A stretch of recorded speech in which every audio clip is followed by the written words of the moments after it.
Oi, meu convidado de hoje é Benedito Gomes Barbosa, Bené Barbosa. Bené Barbosa é ativista, é especialista brasileiro em segurança pública, é presidente da ONG Movimento Viva Brasil, é um defensor da liberdade de comprar armas, uma liberdade que é muito questionada no Brasil, né? E é muito interessante, porque hoje, tentando descobrir um pouquinho sobre esse assunto, eu vi que em 2005, segundo o jornal O Globo, 63% dos brasileiros votaram num referendo a favor do comércio de armas.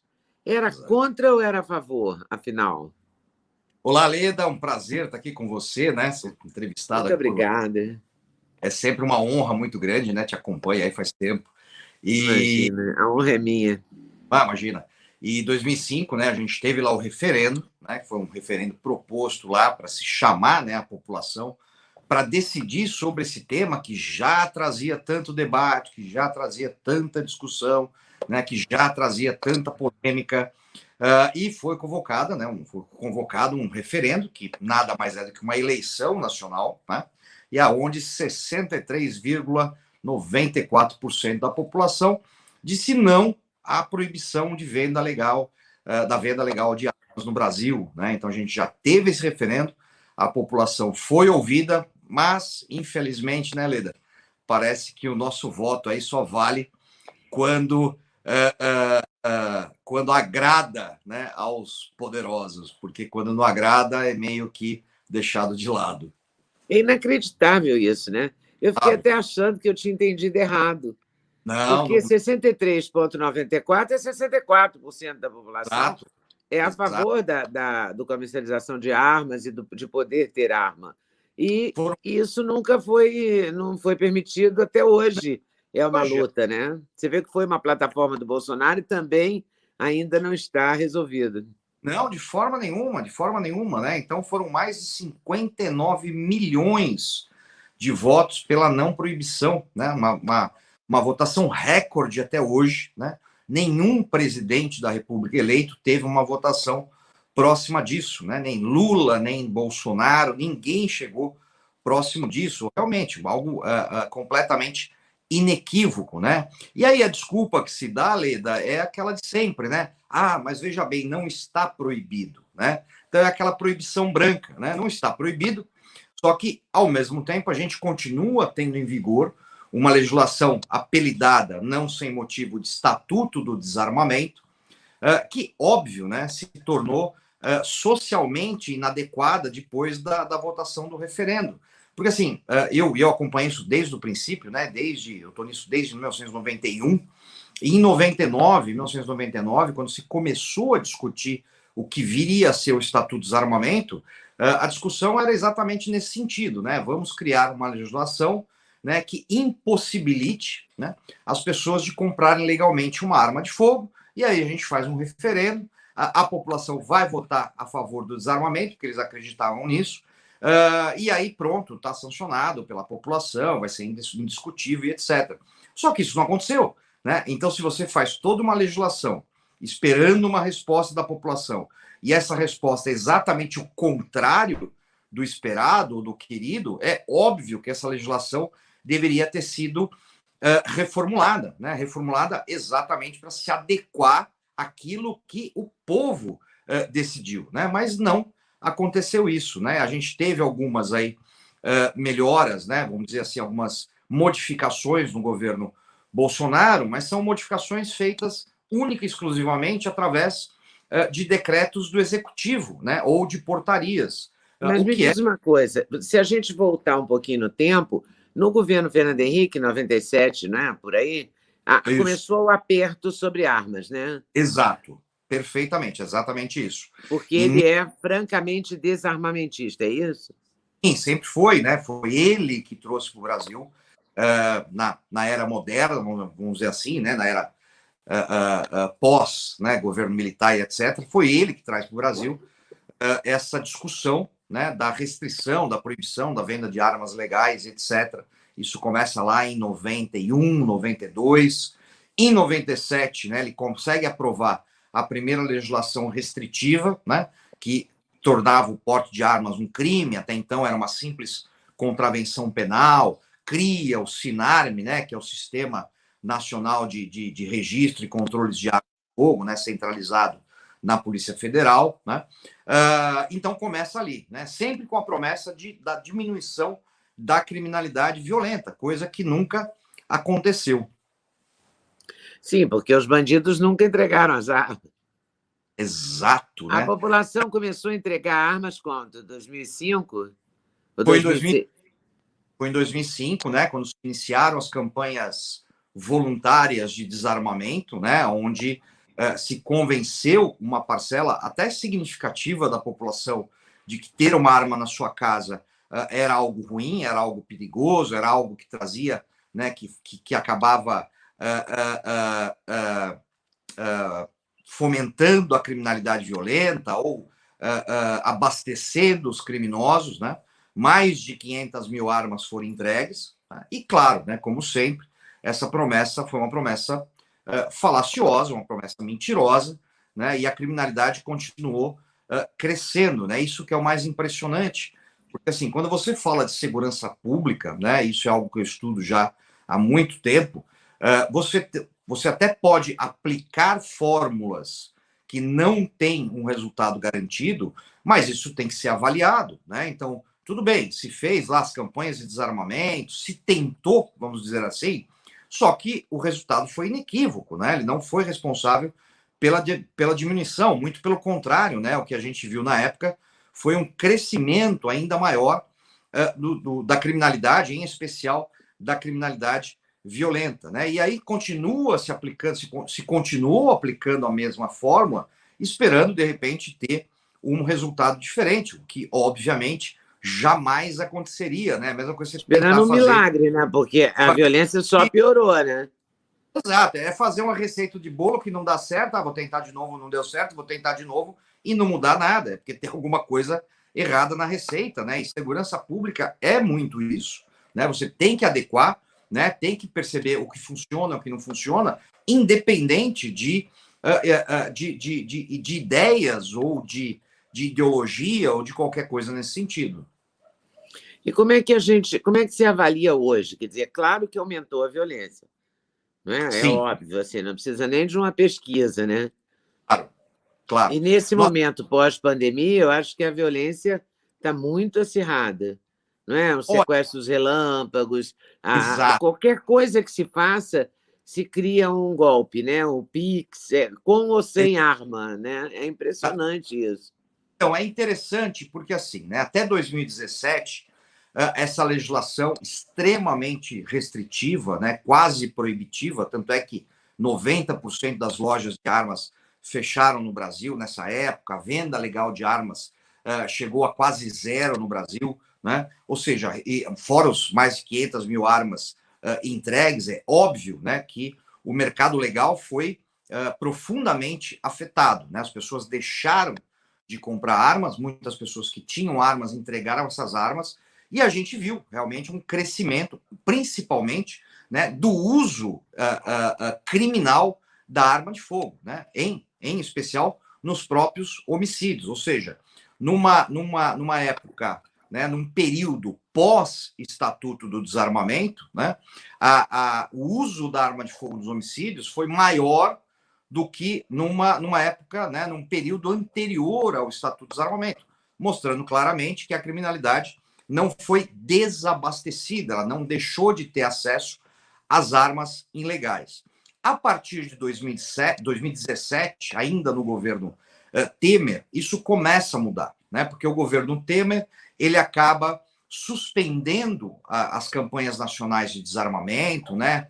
Onde o governo federal enviava verba aos estados para eles fazerem esse tipo de campanha. Em 2017 ainda tinha campanha contra Ainda a tinha, favor do desarmamento? ainda tinha o governo federal bancando isso, né? Bancando aí campanhas estaduais, né? Dando ao nosso dinheiro, né? Para que os governos estaduais fizessem esse tipo de campanha, né? O governo Temer encerra com isso, mais do que isso, né? Ele acaba ainda ampliando a validade do registro da arma, que era uma validade muito curta, de 3 anos, ele passa para 5 anos, né? E muda mais algumas coisas que trouxeram uma certa, vamos dizer assim, flexibilização na possibilidade de uma pessoa comprar uma arma de fogo. E a partir dali, a venda de armas continua a crescer, começa a crescer novamente no Brasil, né? Isso aumenta exponencialmente quando o presidente Bolsonaro assume, né, a presidência, né, com outras modificações que vieram através de decreto, e houve realmente o que a gente pode considerar, né, uma explosão na venda legal de armas de fogo no Brasil. Ao mesmo tempo, que se você for verificar, o número, né, de homicídios desabou nesse período, né? Então, em 2020, por exemplo, o Brasil atingiu a menor marca desde 1999, né? Ou seja, mais armas circulando, mais pessoas armadas e menos homicídios, que é exatamente o oposto daquele mantra que foi criado, né, que mais armas sempre significariam mais crimes, né? Então, isso na Mas, ao prática... mesmo tempo, foi um ano de pandemia, então muita gente não saiu nas ruas, ou não havia muito trânsito, então diminuiu também a violência por conta da circulação de pessoas também, né? Não tenho A gente... certeza disso, né? Não, eu Acho que a também gente... não tenho, estou chutando, mas é claro exatamente, que deve ter influído, porque né? um monte de gente ficou em casa, não foi trabalhar, trabalhou de casa, não saiu, não foi a cinema, teatro, não saiu de noite, não foi a restaurante, quer dizer, ficou guardado. Isso Então, faz sentido que isso deve ter afetado de alguma forma os números, né?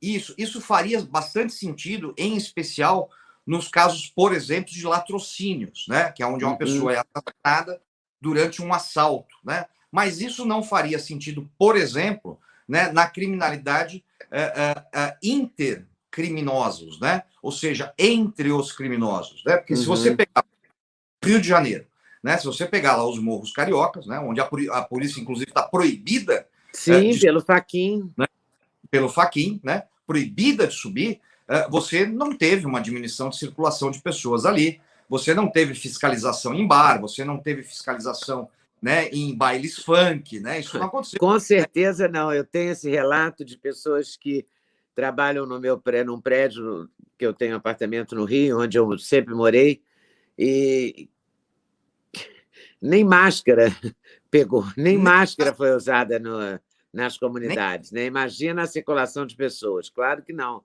E é houve interessante, esse lockdown nas comunidades, né? mas, até onde a gente sabe, né, nesses locais, a contaminação não foi Não foi grande também. maior do que a média nacional, né? O que É, coloca, inclusive, como a gente sabe, a gente sempre discute, né, a questão da validade desse tipo de ação, mas nem isso a gente pode falar, né? Que são, vem lá o selinho do Covid e diz que a gente está fazendo fake news, né? Como agora é moda de tudo, né? Nada pode ser verdade. uma coisa. Mas no governo Bolsonaro, voltando à legislação, ele conseguiu melhorar essa, quer dizer, flexibilizar de alguma forma, favorecer a compra de armas, mas essas armas foram entregues, porque parece que há um entrave na Polícia Federal, não é? Então, vamos lá, né? Então, assim, hoje na Polícia Federal a gente tem muito poucos problemas, né? Eles têm um sistema informatizado bastante eficiente, inclusive foi desenvolvido pela própria Polícia Federal, né? Depois que o Bolsonaro, né, decretou, né, que, né, a tal como é que chama, meu Deus, me fugiu agora, né, a justificativa para você comprar uma arma, ela era de uma certa forma automática, ou seja, não podia mais ser negado em cima disso, aí realmente a gente teve um aumento bastante grande da venda legal de armas. E como o sistema da Polícia Federal funciona muito bem, né, a gente realmente tem locais aí em que uma semana está saindo autorização de compra, depois, claro, né, lembrando, as regras continuam as mesmas, né? 25 anos, não pode ter nenhum tipo de processo criminal, tem que passar por um teste psicológico, tem que passar por um teste prático de tiro para comprovar que você sabe utilizar aquela arma. Mas uma vez que você consegue passar por toda essa parte burocrática e financeira, porque é bastante caro. É bastante caro. Né? Hoje, o grande entrave está sendo, infelizmente, no Exército, né, que são, em especial, para os atiradores esportivos. Né? Eu mesmo sou, também, desde 2005. Né? Então, assim, eu tenho uma arma que eu comprei, né, um simples 38, né? Ninguém pense que é uma super arma. Né? Foi um 38 que eu comprei já há quase um ano atrás e não consegui receber ainda, porque a documentação não sai. É algo completamente absurdo, né? O sistema informatizado deles Mas não como está... assim não sai? Não sai, porque assim, como é que funciona o trâmite, né? Você Se vai uma lá, pessoa quiser comprar um revólver, um 38, como é que ela age? vamos lá, falando do caso de um atirador esportivo, que é o meu caso, né? Sim. Eu vi um revólver que eu tinha gostado, inclusive é um revólver antigo, né? Falei, bom, quero comprar esse revólver. O que eu faço? Eu entro lá no site do Exército, faço um pedido de autorização de compra, dizendo qual que é a arma, qual que é o calibre, passando toda a descrição. Isso aí vai para lá. Aí eu tenho que esperar sair a tal da autorização da compra. O Exército vai lá analisar, poxa, o Benê Barbosa, né, que tem CR desde 2005, né, sem nunca ter cometido qualquer infração, será que ele pode comprar um 38? Aí alguém vai lá e fala assim, não, ele pode comprar, dá um okzinho lá nesse daí. Isso demorou 4 meses. Aí saiu a autorização de compra. Quando sai a autorização de compra, aí você entra em contato com a loja, passa essa autorização de compra, a loja vai ter que emitir a nota fiscal dessa arma, que já está paga, inclusive.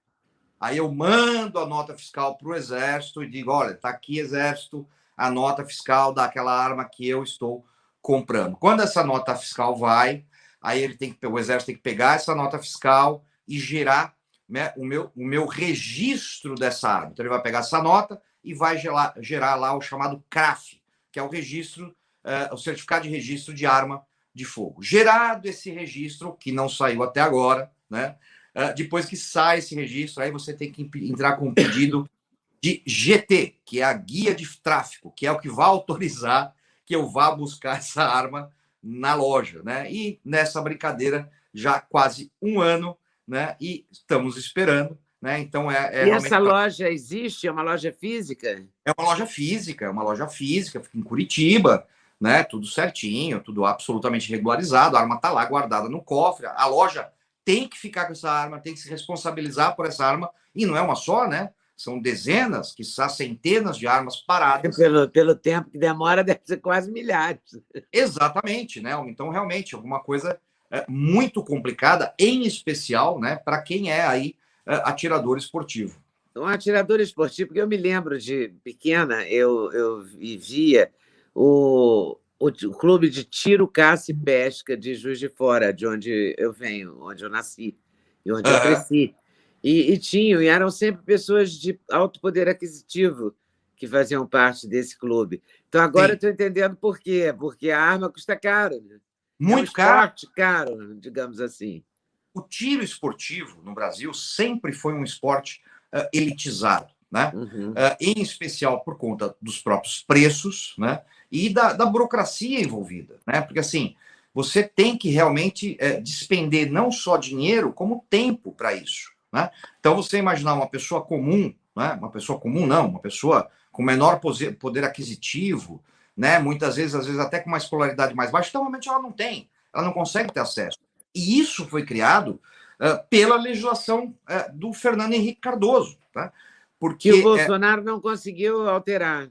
não conseguiu. Por quê? Porque depende do Congresso, né? E o Congresso não se mexeu em absolutamente nada para isso, né? Não, realmente não houve uma articulação para que esse tipo de mudança fosse feita, o que é extremamente ruim, né? Porque tudo que a gente tem hoje de melhoria, né, nesse cenário no Brasil, ela está baseada única e exclusivamente em decretos do Executivo, ou seja, decretos do Presidente da República ou portarias do Exército, normas da Polícia Federal. Né? Então, talvez, né, numa possível nova uma nova presidência, né? De repente um presidente que não tenha esse posicionamento, ele pode simplesmente chegar lá no dia 2 de janeiro e falar, não, tudo isso aqui está revogado, volta tudo como era e vamos começar de novo. Né? O que causa, além de tudo, uma insegurança jurídica gigantesca, né? Porque nós temos milhares hoje, praticamente quase 1 milhão de pessoas, isso só falando de Polícia Federal, que adquiriram as suas armas, né, que da noite para o dia podem se tornar armas de novo, de calibre restrito, tudo aquilo que a gente já sabe. Elas podem se tornar ilegais de uma hora para outra? Elas podem, basicamente, sim. Por que acontece, né? Alguns calibres eram considerados calibres restritos, entre eles o 9mm, o 45, o 357. Então, vamos imaginar, hoje, grande maioria das pessoas que compraram uma arma de fogo compraram pistolas 9mm. Por quê? Porque tem lá da fabricante nacional a pistola mais barata do mercado. Então, a grande maioria das pessoas optou, obviamente por questão de preço, por essa pistola. Se hoje ou amanhã, né, esse decreto é revogado, né, tanto por um próximo presidente, né, ou até mesmo pelo STF, porque isso está ainda sob análise do STF, essas pessoas vão ter, né, em tese, um prazo, né, para passar essa arma de calibre 9mm para pessoas que podem. Só que quem pode, né, são só basicamente policiais. E aí você imagina, né, centenas de milhares de armas, vai ter um mercado que não vai conseguir absorver isso daí. E aí a pessoa vai ter que fazer o quê? Entregar essa arma para destruição, né? O que sem dúvida nenhuma, né, no mínimo, né, uma injustiça gigantesca. Mas peraí, e o dinheiro que você pagou nessa arma? Paciência. Infelizmente é isso. E pior, né? E quanto pior, custa? Você sabe algum preço, não sabe? Aproximado.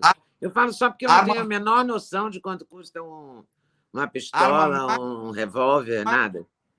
A pistola mais barata hoje custa R$ 4.500, dependendo do estado, por causa de CMS. Tem estado que é 5.800, tem, né? Mas em média aí, no mínimo R$ 4.500, né? Ou seja, é muito dinheiro. Fora dinheiro com teste psicológico, com teste prático, com munição, com todo o resto, né? Com curso, né? Com todo o resto que a pessoa já gastou. Né? Algumas pessoas podem estar pensando, mas é direito adquirido. Não, não existe direito adquirido no que diz respeito a armas de fogo no Brasil. Por quê? Porque o STF, já há alguns anos atrás, já decidiu isso. Então, arma de fogo é uma simples concessão estatal. Se o Estado quiser revogar, ele revoga e você não tem direito a nenhum tipo de compensação, né, naquilo que você empenhou financeiramente falando, fora o tempo, né, desprendido para ser ressarcido. Né? Então, realmente, é uma situação muito complicada. Mas qual o interesse das pessoas em não deixar que os outros tenham uma arma para praticar esporte ou para guardar a sua propriedade? Qual é o interesse? Olha, é algo que eu, né, já estudo há bastante tempo e a única conclusão que eu cheguei, não só eu, como vários outros pesquisadores, é um interesse ideológico. Né? São pessoas que não acreditam no indivíduo gerindo a sua própria vida. Né? Eles acreditam naquele ser estatal, né? É o grande papai Estado, cuidando de tudo e de todos, né?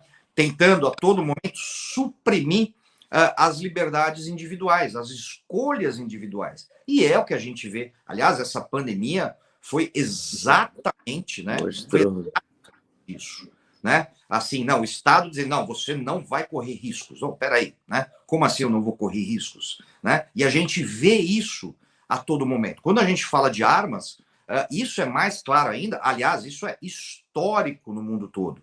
Se você pegar todos os países, né, que instituíram o desarmamento, isso falando desde épocas bíblicas, né, quando os filisteus proibiram que os hebreus tivessem ferreiros em seu território, exatamente para não ter perigo de fazerem lanças e espadas, né, passando, né, pelo Japão feudal do século XVI, chegando à Alemanha nazista em 1938, né, passando pela Coreia do Norte, passando por Cuba, né, na década de 50, da Revolução Cubana, passando ainda por a Revolução Bolchevique em 1917, todos esses governos desarmaram as suas populações exatamente com o único intuito de reprimir qualquer possibilidade de levante popular e de realmente instituir um controle social. Então, o que a história nos mostra é exatamente isso. Inclusive, eu trato isso nos meus 2 livros.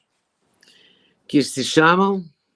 O primeiro, Mentiram para Mim sobre Desarmamento, né, que foi lançado em 2015, né, é um best-seller, aliás, é inacreditável, né, porque eu realmente não esperava, né, uma repercussão dessa. Hoje eu estou com mais de 60 mil cópias vendidas, né, a gente sabe que isso no Brasil é muita coisa. É Né? muita coisa. Tem um segundo livro que foi lançado no ano passado, que é o Sobre Armas, Leis e Loucos, né, que é uma coletânea de artigos aí que eu escrevi nos últimos 15 anos. É óbvio que a política de segurança pública no Brasil não funciona, né? Não, nós temos uma política de segurança pública muito ruim, né, muito mal feita, muitas vezes, né, por única e exclusivamente ego político. Né? Você é de cidade pequena, você sabe disso. Né? E eu também, eu passei minha infância numa cidadezinha no interior de São Paulo ali, e a gente via muito isso. Né? Cada prefeito que era eleito, qual era a primeira coisa que ele fazia? Mudava a praça. Desfazer o que o anterior fez. Exatamente. Se tinha feito uma praça, não, tira tudo, não quero rosa. Agora eu quero girassol. Chegava, não, girassol. Agora eu quero, sei lá, margaridas. Né? Não é porque era feio, não é porque era ruim, mas era simplesmente porque alguém tinha feito. Então eu não vou dar continuidade naquilo. Isso em segurança pública é extremamente comum no Brasil. Aliás, não só em segurança pública, né? Em praticamente tudo. Né? Governos, né? Tendem a não querer dar continuidade ao que o antecessor fez para não dar razão para aquele antecessor. Né? Isso em segurança pública é muito claro. Né? Então, você vê boas experiências no Brasil, na área de segurança pública, que acabam não sendo continuadas simplesmente porque foi o antecessor que fez. Né? Então, isso é extremamente comum. Além disso, qual é o grande problema? Né?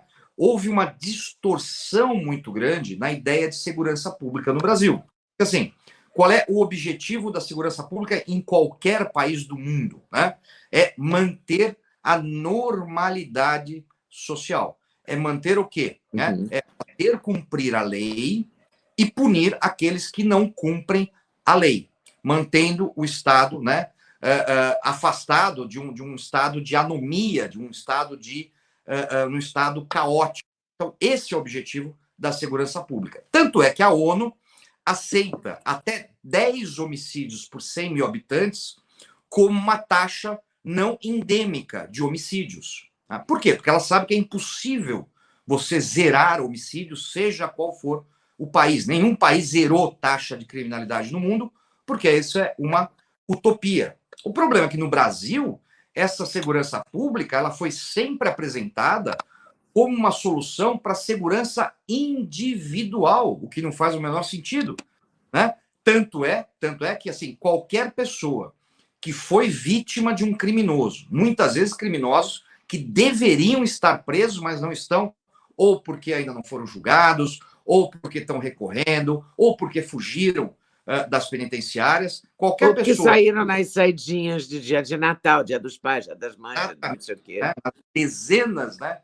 Eu costumo brincar, né? Eu falo assim: o trabalhador brasileiro ele tem 30 dias de férias no Brasil, né? No máximo, né? Quase ninguém pega isso, a gente sabe por quê. Né? O criminoso ele tem 35. Ele tem 35 dias por ano que ele não precisa estar na cadeia. Meu Deus. Férias do sistema carcerário do que um trabalhador tem do seu trabalho. Né? Então, a média é essa. Né? E aí o que acontece? Se você processa o Estado por conta de ter sido vítima de um criminoso desse, que deveria estar sendo guardado, né, pelo Estado, você perde. Né? Todos os tribunais de justiça do Brasil dizem que não, que o Estado não tem a responsabilidade de assegurar a segurança individual a cada um. Né?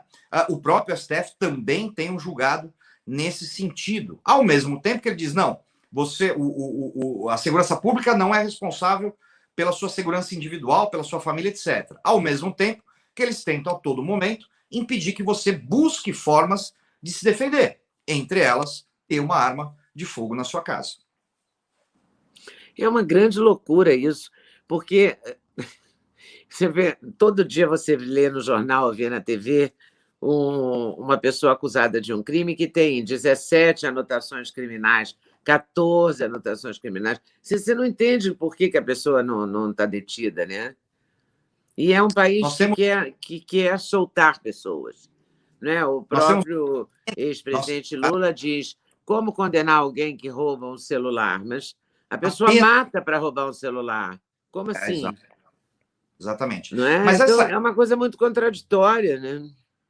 essa benevolência, né, com o criminoso, ela surge também, né, de uma questão ideológica, e eu tenho, inclusive, uma palestra sobre isso, né, a contaminação ideológica da segurança pública brasileira, né, ela surge na década de 60, né, exatamente pelo pensamento marxista, né, que via o criminoso não como um criminoso em si, né, mas como uma vítima da própria sociedade. Né? Então, assim, o que a gente tinha na década de 60 no nosso meio acadêmico, né? E temos até hoje. Né? O capitalismo ele precisa ser culpado por tudo.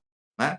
Por tudo. Tudo que é ruim é culpa do capitalismo. Ora, temos criminosos. Ah, então o criminoso também é culpa do capitalismo. E aí você começa a fazer o quê? Justificar o criminoso. Não, ele não rouba porque ele tem má índole. Né? Ele não mata porque ele é mau. Né? Ele não estupra porque ele é um pervertido sexual, né? Não, tudo isso tem uma justificação. Ah, se ele rouba, é porque ele não teve oportunidade. Se ele mata, é porque nunca deram valor à vida dele mesmo. Se ele estupra, é porque ele vive numa sociedade incumbida que o estupro é normalizado, blá, blá, blá, blá, blá, blá, blá, blá, blá, tudo aquilo que a gente já sabe. Ou seja, todo caminho é feito para se justificar o crime e o que é pior, né? Aliás, justificar o criminoso e o que é pior, acabar culpando a vítima, a sociedade como um todo, como a grande vilã da história. E a gente sabe, quando todo mundo é culpado, ninguém é culpado. Ninguém é culpado.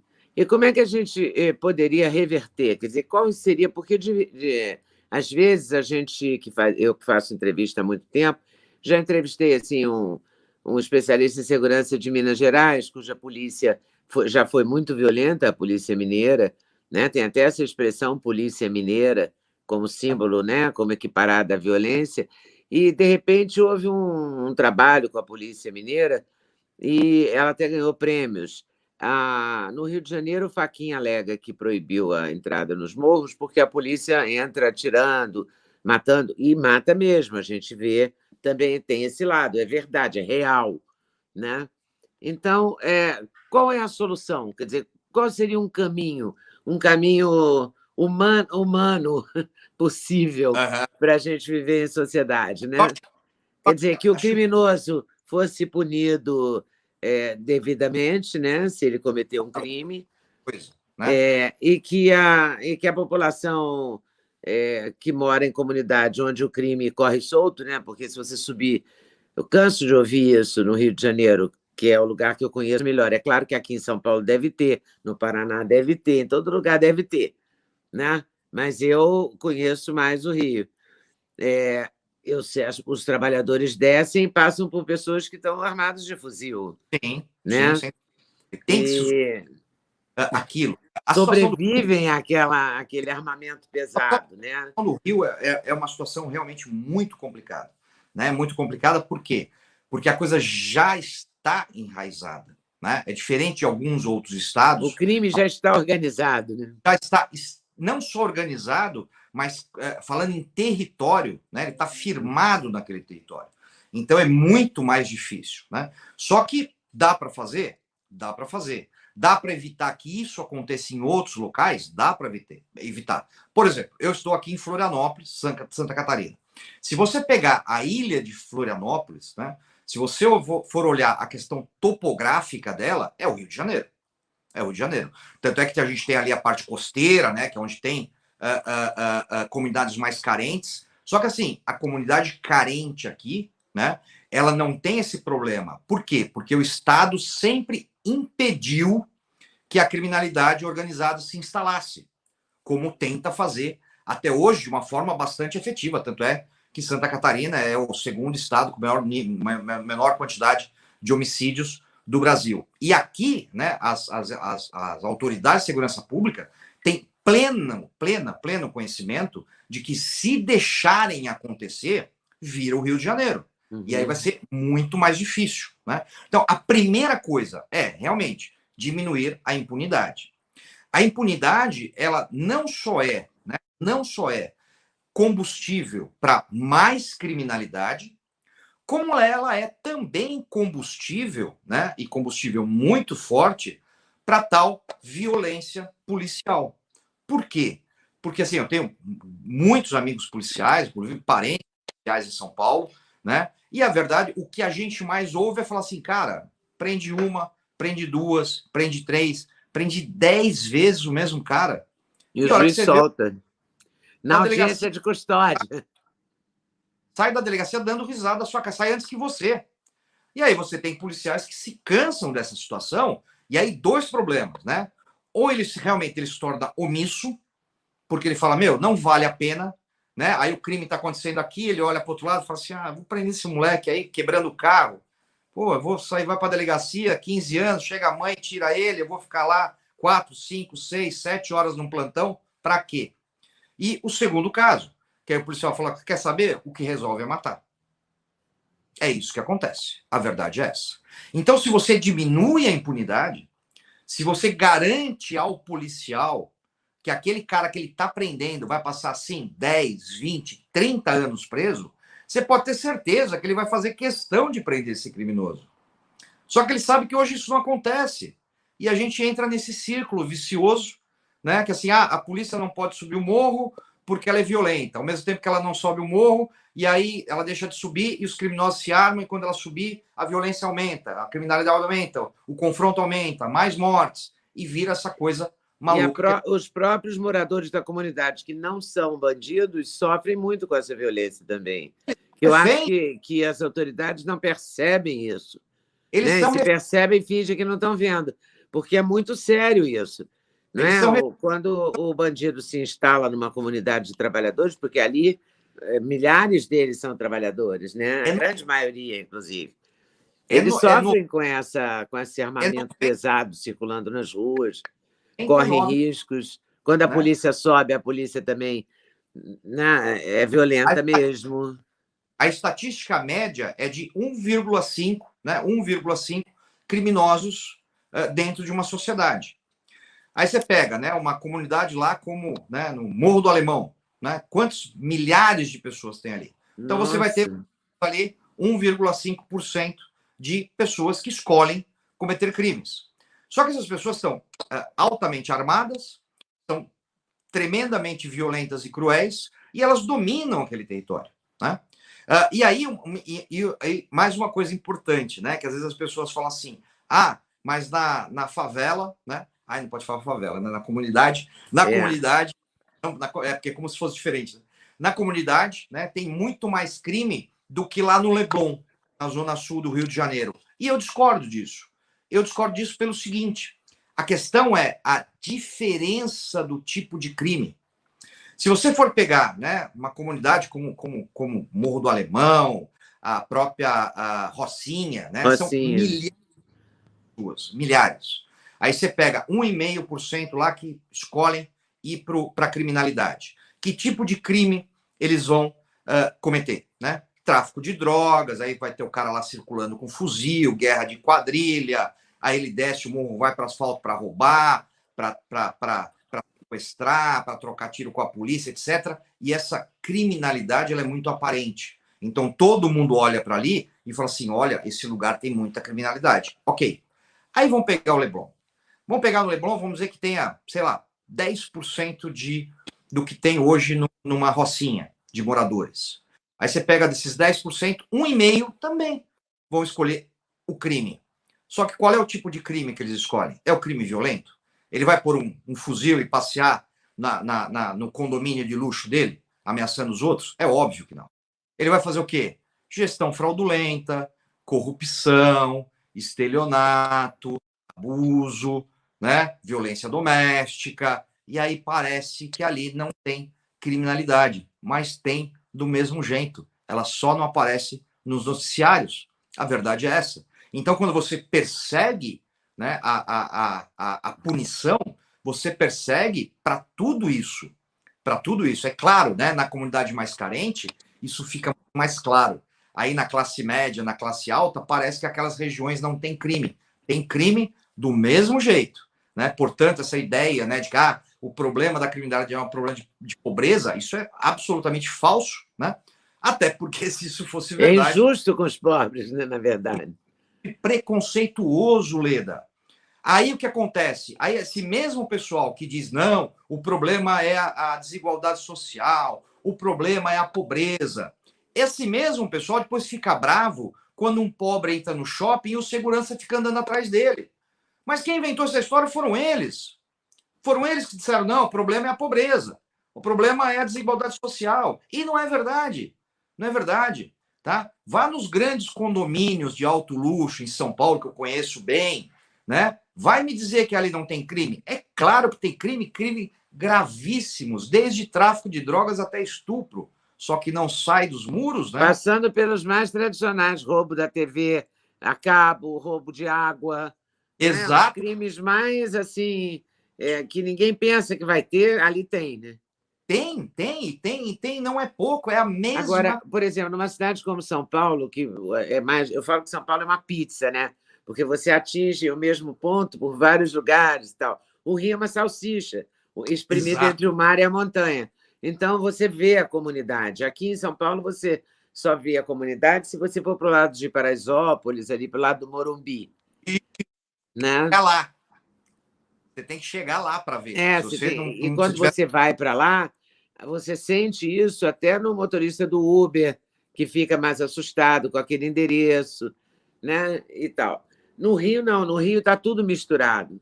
E misturou de uma tal maneira, e também o Rio está sofrendo com governantes. Olha, quantos governadores presos, quantos, não é? Todo mundo incriminado, todo mundo processado. É uma coisa horrorosa isso. Moreira Franco, quando assumiu, disse: vou acabar com a violência em 6 meses. Isso tem quantos anos? 30, sei lá quantos. Entendeu? E ninguém acaba, porque ninguém se envolve efetivamente com isso, né? Foi uma sucessão catastrófica de governadores, né? Catastrófica. O desgoverno leva a isso também, né? Começando ali pelo Brizola até o último agora, o juiz lá, como é que ele chama? Esqueci o nome dele agora. Eu também esqueci, olha isso. Acabou de ser empichado. Não, é surreal. O Beltrame, quando foi secretário de Segurança, ele mesmo dizia que a Rocinha tinha... Ele foi correr a corrida da Rocinha, uma corrida comunitária, e ele foi participar. Ele disse que, olhando para baixo, assim, ele via vários andares para baixo do plano rodoviário, da via pública. Entendeu? Quer dizer, é uma coisa tão embrenhada, são becos. É muito, não é? É uma coisa muito complicada de você atuar. Não, extremamente. Não é? No confronto. Então, aí você acaba ferindo trabalhadores mesmo. Não tem uma loucura, é tudo, mas parece ser uma coisa impossível de se resolver, né? Olha, como é que vai ter uma saída? Que a saída também não é armar a população toda. Você já imaginou a Rocinha toda armada, 100 mil pessoas, 150 mil pessoas? Olha o inferno que seria também. Olha só. É difícil você falar, ainda que todo mundo tivesse dinheiro para comprar uma arma, seria uma loucura. Você tocou num ponto importante, né? Que assim, às vezes vem até como uma forma de acusação, né? Vocês acham que armando a população você vai resolver a solução, a questão da segurança pública no Brasil? De forma nenhuma, né? Aliás, a proposta nunca foi essa, né? Ninguém nunca falou isso, né? Mais eu gosto de usar como exemplo, né? Como comparativo o seguinte, né? Se tá frio e eu coloco um agasalho, né? Eu não estou tentando acabar com o inverno, né? Eu só estou me protegendo do frio. Né? O cidadão que busca comprar uma arma de fogo, mesma coisa. Né? Ele não está pensando em acabar com a criminalidade, combater crime, ser justiceiro, nada. Ele só quer a chance de sobreviver. Né? Sobreviver. Isso é um apoio secundário à segurança pública? Eu não tenho a menor dúvida que é. Né? Por quê? Porque há uma dissuasão, né, no intuito criminoso, principalmente no crime mais violento, no crime que tem contato com a vítima. Agora, se você pegar, né, o Rio de Janeiro, né, de novo, como várias outras comunidades deflagradas pelo Brasil, que o Rio de Janeiro não é o único, né? Que ele é o mais notícias. Temos o Ceará, temos várias cidades, né? Vários estados nordestinos muito violentos também. Locais, assim, complicadíssimos, né? Tanto quanto, né? Só não é tão aparente, talvez. E aí, realmente, né? Você disse assim, poxa, como é que um cidadão que mora lá na Rocinha vai comprar uma arma de fogo legalmente? Não vai, até porque se ele fizer isso, o bandido vai lá e mata ele, só porque ele comprou uma arma legalmente. A verdade é essa. Porque eles têm... O crime hoje na Rocinha, ele tem o quê? Ele tem o monopólio da força. E, infelizmente, ele só conseguiu esse monopólio da força, de certa forma, com a anuência do próprio Estado, né? Que se negou a fazer o que era necessário fazer há décadas atrás, né? Com a conivência... E vem se negando há décadas. Exato, exatamente. E continua se negando, né? E continua se negando, Algo bastante assustador. Agora, o nome do governador é Witzel. Witzel, isso. Juiz. O ex-governador do Rio, o último a ser... Esse foi empichado, né? Olha, os outros estão presos. Sérgio Cabral, Pezão está em prisão domiciliar e vai por aí, né? Ou não sei nem se ele está em prisão domiciliar, mas foi preso também. O Rio sofre muito com isso. Mas qual seria... Você acha que o papel... Porque muita gente diz, e o Darcy Ribeiro dizia muito isso, e ele criou os CIEPs no governo Brizola, dizendo que a educação poderia ajudar a diminuir a criminalidade. Qual seria a sua opinião nesse sentido? Quer dizer, é possível que a educação poderia ajudar num conjunto de fatores? Exato. Porque o Beltrame me disse numa entrevista, eu fiz a minha parte, o problema é que o Estado não fez a dele, não criou a escola profissionalizante, não ocupou as praças com esporte, não ajudou a infraestrutura do trabalho que ele fez. Eu acho até engraçado um secretário de segurança falar assim, eu fiz a minha parte, o Estado não fez. Não, mas ele é Estado também. Ele é o Estado. Né? Não existe, ele não é uma ONG. É verdade. Né?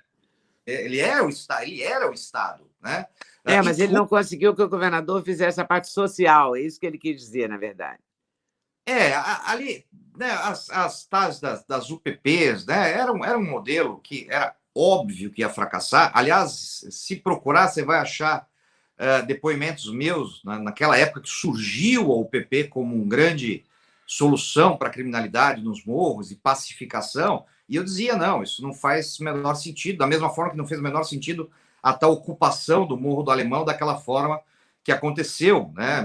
Me parecia muito óbvio, né, que ali a única coisa que se conseguiria, talvez, né, e que foi de certa forma foi o que aconteceu, é que a criminalidade se tornasse menos explícita, né? Então, assim, você tinha, né, o garotinho lá de 15 anos desfilando com um fuzil, mas ao mesmo tempo que o tráfico de drogas continuava correndo solto, o roubo de carga continuava correndo solto, a venda de gás continuava correndo solto.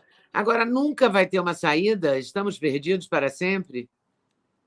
Olha, Leda, eu vou te falar, tá? Eu vou te falar honestamente, né? Eu não teria uma solução para isso, pelo amor de Deus. Aliás, se eu tivesse, né? Não, o próximo governador pode me chamar para secretário de Segurança do Rio de Janeiro para ver isso aí. Então, realmente, verdade. A gente consegue enxergar, né, o que foi feito de errado até hoje. Então, portanto, né, no mínimo, né, o caminho que foi tomado até hoje não funcionou.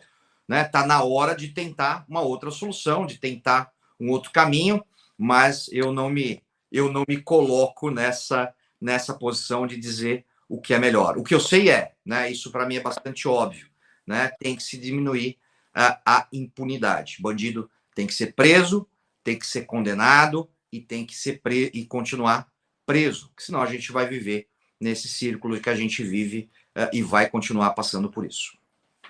Que loucura isso. E as pessoas vão continuar tentando ter suas armas, porque a gente não falou das comunidades rurais, né? Onde ter a arma é importantíssimo, né? É impossível você imaginar uma pessoa dessa desarmada, né? Eu já tive em Manaus, já tive em Belém do Pará, né? Vi ali de perto as comunidades ribeirinhas, né? Então, a pessoa está ali a 400 quilômetros de Manaus, né, na beira de um rio. Né, você imaginar que uma pessoa dessa pode ficar desarmada é impossível, né? Porque, primeiro, né, você tem predadores de verdade. Né? Cego não é uma coisa folclórica. Predadores não humanos, né? Os predadores não humanos, né?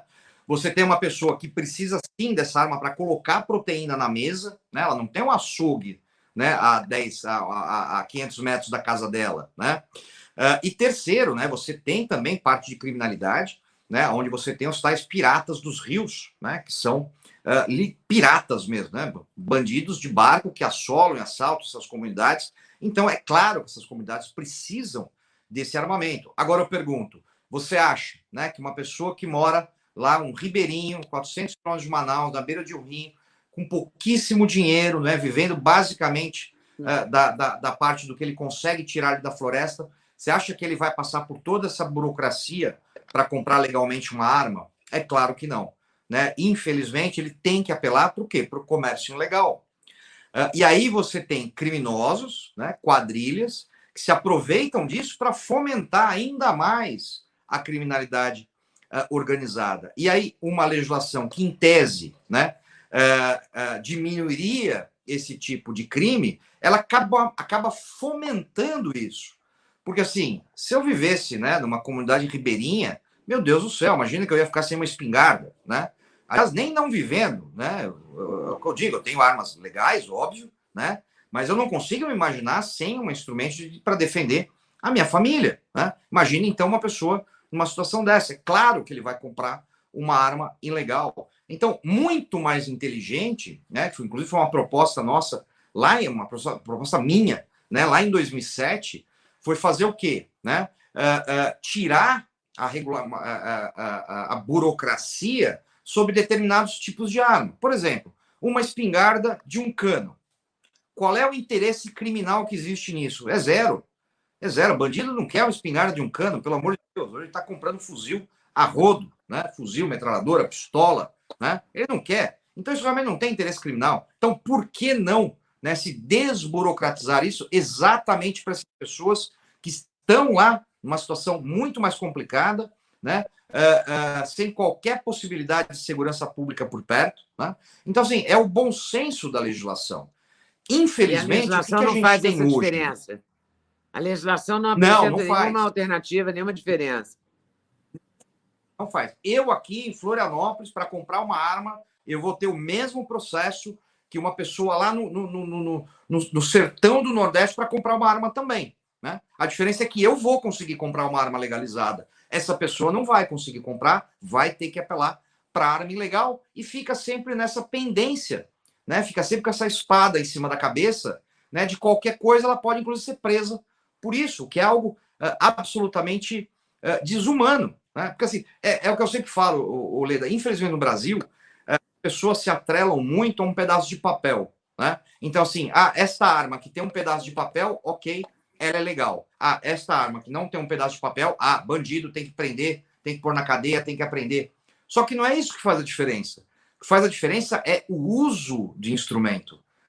Né? Eu tenho facas na minha casa. Né? Nenhuma delas jamais foi usada, lógico, para cometer um crime. Né? Eu não posso dizer que essas facas são legais ou ilegais. Né? Agora, se alguém usa uma faca dessa para cometer um crime, é óbvio, tem que ser punido por isso. O problema era a faca? Claro que não. Com a arma de fogo é a mesma coisa.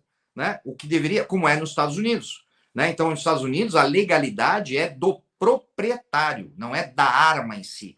Né? Então, eu, Benê Barbosa, não tenho nenhuma passagem na polícia, não tem nada que desabone minha conduta, não tenho problemas psicológicos. Então, óbvio, você pode ter uma arma de fogo. Né? Mas agora, nos Estados Unidos também essa discussão sobre armamento está ficando cada vez mais frequente, né? Agora com o Biden, né? Com o Biden. E também por conta desses crimes em universidade, em escolas, esse tipo de coisa. Cada vez que acontece um episódio desse, a discussão ganha mais força, né? É massificado, né? Então, e é sempre aquela história, né? Foi assim com o Obama prometeu, né? Tornar a legislação mais rigorosa nos Estados Unidos, fracassou, né? Tanto é que ele deixou o governo dizendo que a grande frustração dele foi essa, né? E, inclusive, ele foi derrotado pelos próprios democratas, né? Os democratas votaram contra ele nesse sentido, né? Porque isso é uma coisa, primeiro, né? É uma questão constitucional, né? Segunda emenda americana, e para o americano, né? Nada é mais sagrado do que a Constituição. Então, lá, realmente, né? Uma Constituição de mais de 200 anos é respeitada, né? Independe de questão ideológica, independe do que você acredita. Igualzinho aqui, né, Leda? É igualzinho. Igualzinho Eu aqui. estava aqui pensando, copiam tanto os americanos, por que não copiam nisso, né? Poxa vida, né? Tem até aquela piadinha, né? Põe na livraria, fala assim, olha, por favor, eu queria um exemplar da Constituição, né? Aí o atendente olha e fala assim, desculpa, a gente não trabalha com periódicos. Né? Cada hora é uma... Toda semana tem um entendimento diferente. Tem as interpretações, né? Esse que é o problema, né? As interpretações, né? Então, o que era constitucional hoje não é, e amanhã você não sabe se é, né? E fica todo com esse medo, né? Porque hoje, quando a gente fala, infelizmente, de justiça no Brasil, a palavra que mais vem à mente é medo. Né? A gente tem medo. Isso é terrível. Que triste, né? Que triste. Porque assim, não acreditar em políticos é uma verdade mundial.